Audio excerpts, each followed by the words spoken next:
The first crack in Senator J.D. Vance's defense didn't come from a fiery speech or a surprise witness. It came from his own late-night emails and group chats, words written when he thought no one outside his circle would ever read them. For Representative Jasmine Crockett, those words were the turning point. The moment a $100 million lawsuit shifted from bold gamble to undeniable vindication.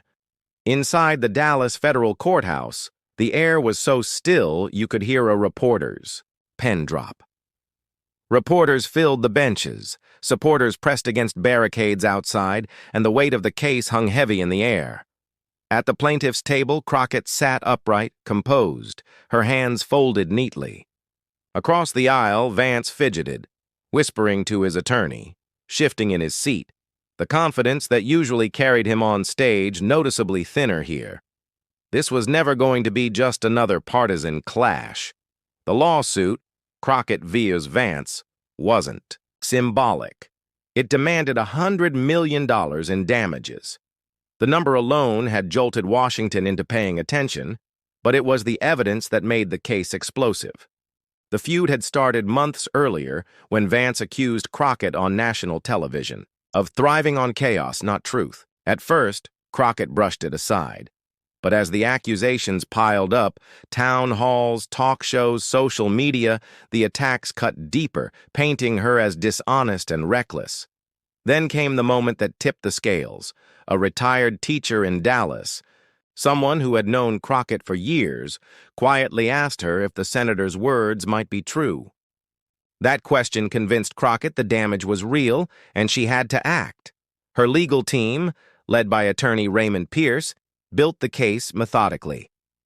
This wasn't just about proving Vance was wrong, it was about proving he knew he was wrong. When the lawsuit was filed, Vance publicly mocked it. If telling the truth costs $100 million, he joked at a rally, maybe I need to start a GoFundMe. His donors laughed. But behind closed doors, his aides were nervous. They knew what was hidden in the emails. Court began with routine motions. Vance's attorney argued political speech was protected speech. But Pierce cut straight to the point. This isn't debate. This is deliberate falsehood. Then he opened a binder and read aloud from one of Vance's emails.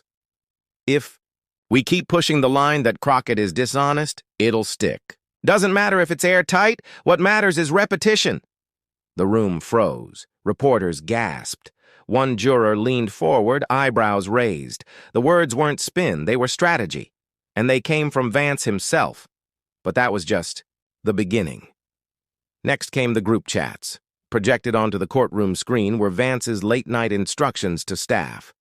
Doesn't have to be true. It just has to sound believable. Another message dismissed fact-checkers. By the time they catch up, the damage will be done. The defense scrambled. These are informal conversations, Vance's lawyer protested. They don't prove intent. The judge cut him off. Your client authored them. They will be part of the record. Vance sat rigid, jaw tight, tapping his pen nervously. At one point, he muttered to his attorney, "They're going to crucify me with this." Reporters heard it, and within minutes, the words spread outside the courthouse.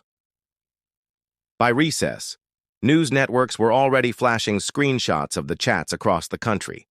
Outside, crowds erupted. Crockett's supporters chanting, "Truth matters," Vance's backers shouting about free speech. Inside, Crockett leaned toward her attorney and whispered, "They can't spin this anymore." The fallout was immediate. On primetime TV, legal analysts called the emails extraordinary evidence. Commentators pointed out that most politicians would never put such admissions in writing.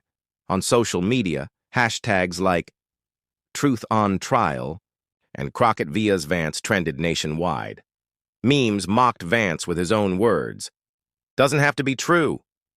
Crockett, though, never gloated. Leaving court, she offered only one line. The truth matters. That's why we're here. It wasn't fiery. It was steady, and it hit harder because of it. That night, supporters gathered outside her home with candles. Letters poured in, some from retired teachers, others from teenagers inspired by her stand. One student wrote, "Politics feels toxic, but seeing you fight gives me hope that honesty still matters." Meanwhile, Vance's team scrambled to reframe the chats as out of context, but the damage was done. The public had seen his own words projected larger than life. Words designed not to argue policy, but to smear a rival regardless of truth. The next morning, Crockett stood on the courthouse steps, calm and deliberate. "This is not Jasmine Crockett versus J.D. Vance," she said. "This is truth versus lies. If public service loses its connection to truth, the people lose faith in the system meant to represent them." Her remarks spread nationwide. In coffee shops, diners, and living rooms, people stopped to listen. Some shook their heads in disbelief. Others nodded quietly. For many, it wasn't about party lines. It was about whether honesty still had a place in politics. Vance slipped out a side exit to avoid cameras, his aides shielding him from reporters. But hiding from the press couldn't undo what the court had revealed. His bravado, his jokes at rallies, his defiance, all of it had crumbled in the face of his own words. For